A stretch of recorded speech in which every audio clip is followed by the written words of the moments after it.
So now let's have a look at some of the drawing tools of AutoCAD, and we'll start it with the rectangular array command. So here we have a set of objects, which is the desk arrangement of an office chair and PC, and we want to make multiple copies of this object in such a way that it looks like the floor arrangement of an office space. For that, I will select the array tool. So go to the modify panel, select the rectangular array. Now select the complete set of objects from which you want to create the array. Now press enter, and here you'll see a default array which you may or may not want.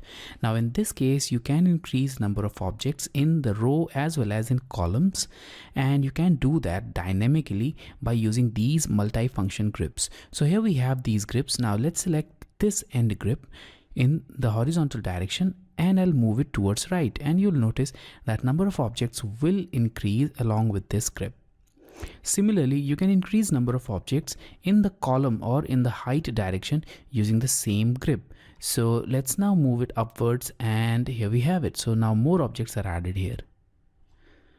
Now, what if you want to change the gap between these rows and columns? For that, you can use these grips. So here I can click on this grip and move it closer, and the gap will decrease.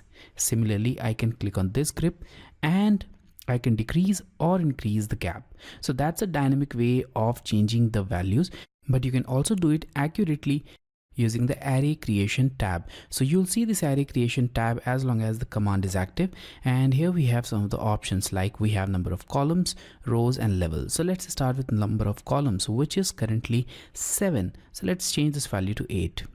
Now press tab key.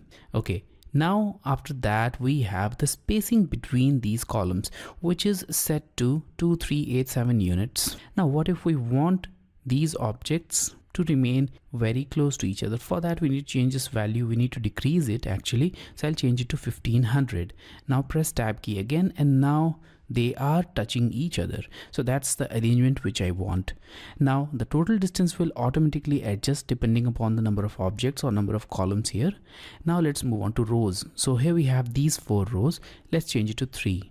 And now we have here the gap between different rows, which is 2696 units. So let's increase it a little bit, and I'll change it to 3000 units. Press tab key, and the total distance will change accordingly, and here we have the new gap here. Now we have the levels, and levels are simply the number of objects in the z-axis which will not be visible as long as you are in this 2D space.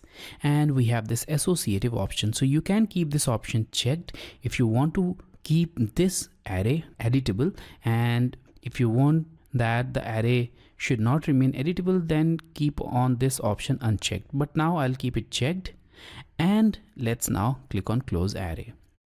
So here we have this complete set of objects as a single array. Now even when you click on any of these objects from this array, the complete set will be selected, and the array tab will appear with these options. Now you can again modify the values in this row and column, and you also have some of the additional options here. So using these options, you can even modify it further.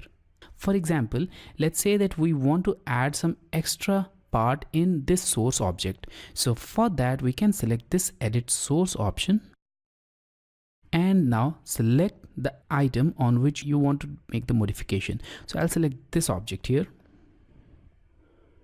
and let's click on OK.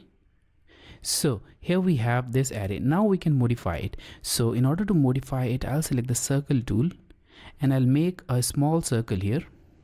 So that will act as a small gap here, which is used for the cables in the table, and I'll copy it over here as well.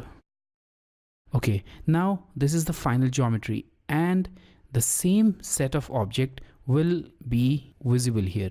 So as soon as you add any modification in the source object, the change will be propagated in all the arrayed objects here everywhere. Now in order to save this, go to this last panel and click on save changes. And here we have it. The changes are saved, and now all the arrayed elements are now similar.